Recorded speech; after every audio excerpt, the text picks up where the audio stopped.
माऊली माऊलीचा जयघोष आत्ताच तर कुठे ऐकला होता.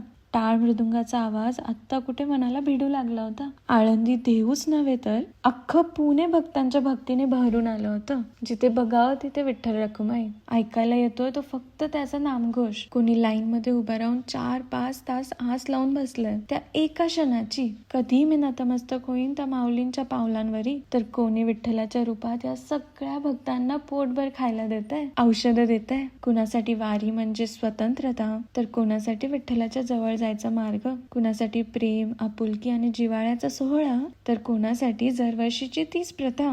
ज्याला समजला तो विठ्ठल त्याचा तर प्राण आहे ही वारी. मला तर आत्ता कुठे समजायला लागली होती वारी, आणि तोच निघाली पालखी. लख शांतता, ना टाळ मृदुंग ना विठ्ठलाचा तो नामघोष. कसं जगायचं आता आम्ही?